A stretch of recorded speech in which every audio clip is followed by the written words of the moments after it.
अखिल भूमंडलीय सर्व शिरोमणि मुनि समाज के संस्थापक आदि मुनीश्वर योगेश्वर सद्गुरुदेव शिव मुनि महाराज की जय। उपस्थित साधु सज्जन वृंद, संत वृंद, साधक वृंद, आध्यात्म ज्ञान के जिज्ञासुओं और प्रेमियों, आप सबको मेरा कोटिशः नमन, सप्रेम जय जीव।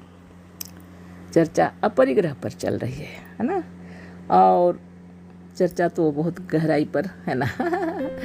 तो भजन संख्या 44 की बातें चल रही थी और उसमें से 2 लाइन पीछे बच गया है, उसको भी कर देते हैं हम लोग, है ना। फिर आगे की बातें होंगी तो हम लोग को यह समझ में आ गया कि हम लोग इस पृथ्वी में आए हैं सबके साथ रहने के लिए, है ना।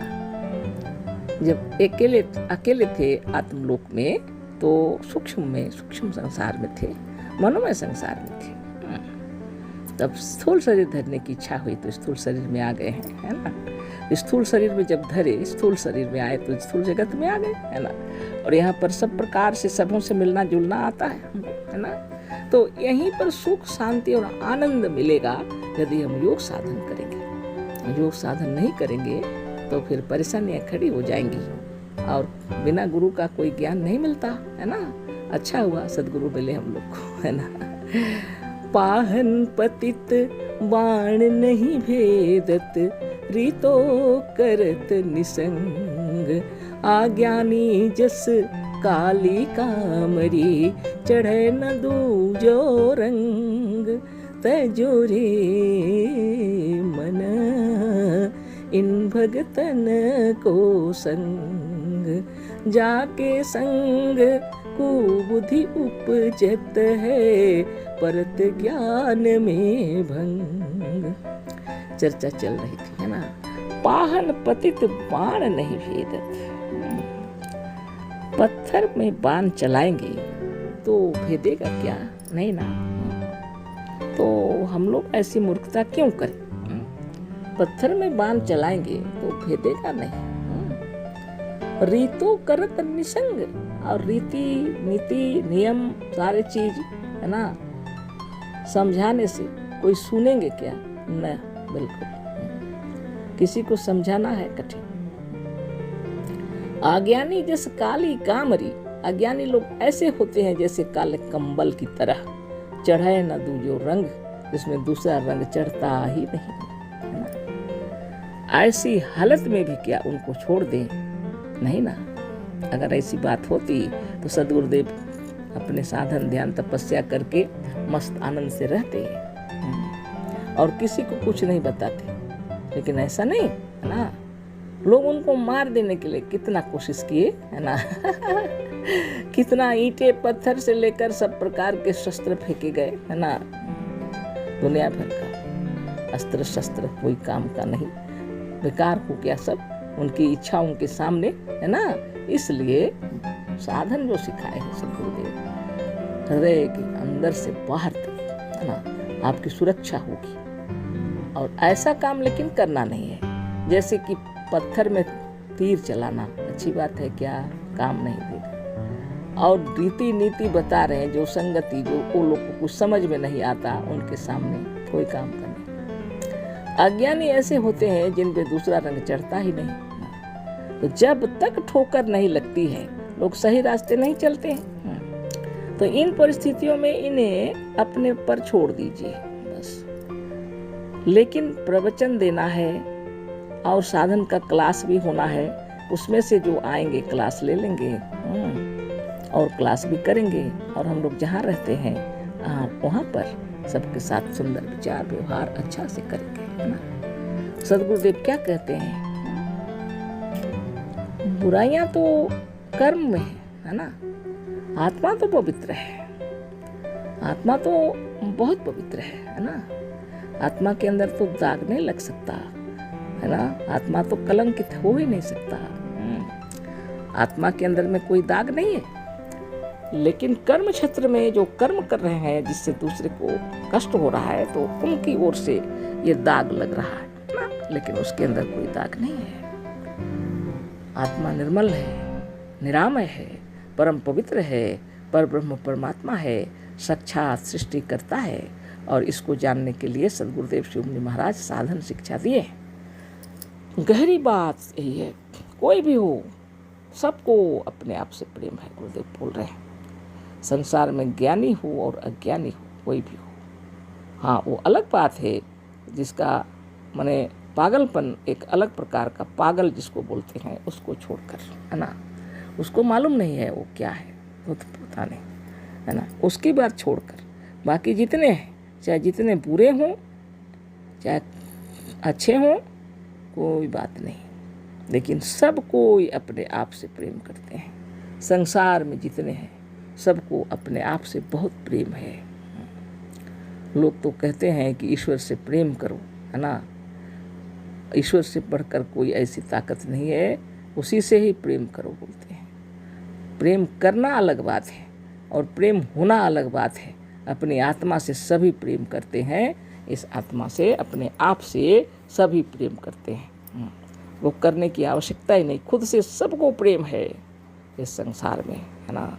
सदगुरु वही बता, इतना सुंदर उदाहरण गुरुदेव दिए हैं, बाप रे बाप। माँ को अपने बच्चे से बहुत प्रेम है। जागृत अवस्था में जब तक रहती है वो बच्चे को एक पल के लिए भी नहीं छोड़ती। उसकी सेवा में, उसके जतन में, उसकी किलकारी में, उसके हर कार्य में खुशियाँ उसको प्राप्त होती हैं, है ना, हर क्षण, है ना, उसके हर कार्य उसको अच्छे लगते हैं, है ना। नन्हे बालक की सेवा में लगे रहती है दिन रात, अपने चाहे जितना ही कष्ट उठाना पड़े, कोई कष्ट नहीं है उसको, बहुत आराम से कर लेती है। जंगल, झाड़, पहाड़, पर्वत, देहात लोगों में हम लोगों ने देखे हैं, हम उन लोगों को पीठ में बच्चे को बांध करके बड़े बड़े कार्य कर रहे हैं वो, बाप रे बाप, है ना। तो ये अपने बच्चे से इतना प्रेम करते हैं, लेकिन नींद जब आ जाती है, रात्रि के समय नींद, है ना, तो बालक किधर सो रहा, माँ किधर सो रही, है ना। निश्चित ही उसकी सुरक्षा करते हुए सो रही है, लेकिन फिर भी नींद में वो सारी दुनिया भूल गई है। उसको अपने बच्चे से इतना प्रेम है, लेकिन जब वो अपने आप में समाई हुई है, जब अपने नींद में है, जब, है ना, वो बहुत आनंद में है। बालक भी जब नींद में रहता है तो बहुत आनंद में रहता है ना।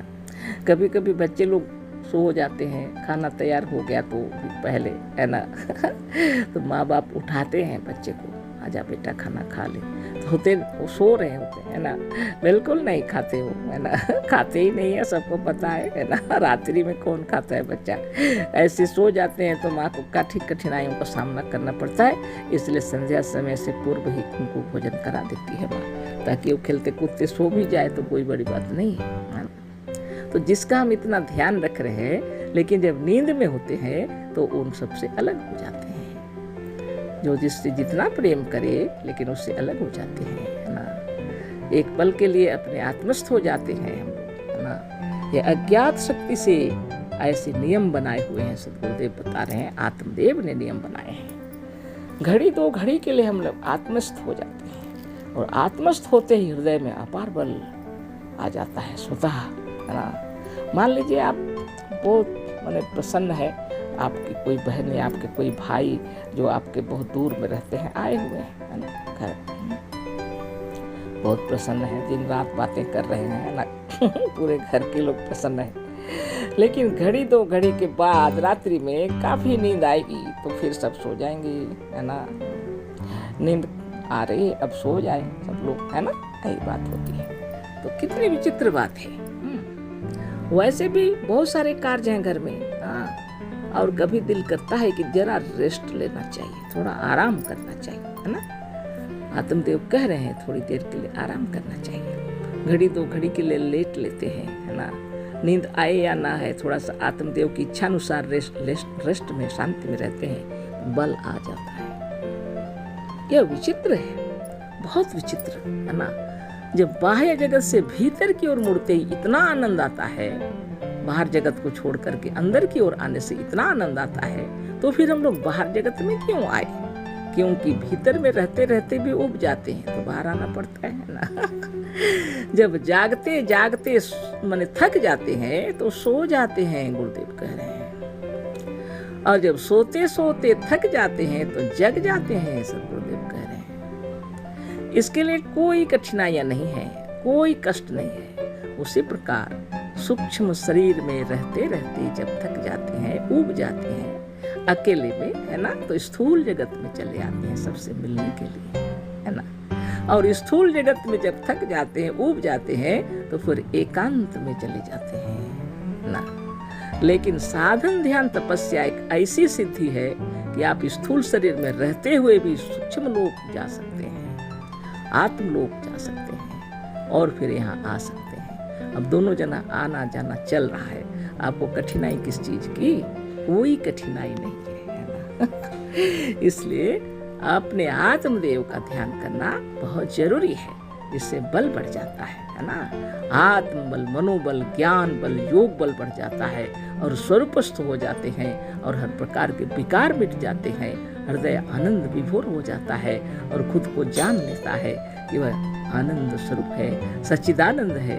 सच्चिदानंद कौन है? सत्य चित्त आनंद परम सत्य है, चैतन्यमान है, आनंद स्वरूप है। सारी धरा भूमि और सारा विश्वकाश सब उसी का बनाया हुआ है, सारी सृष्टि का वो मालिक है। तो जब तक गुरुदेव का इस ज्ञान को प्राप्त नहीं करेंगे तब तक कैसे भी किसी प्रकार से भी यह ज्ञान होना मुश्किल है। यह भी कंप्लीट नहीं हुआ। सब प्रेम जय जीव आगे बोल रहे हैं। सब प्रेम जय जीव। अशेष धन्यवाद।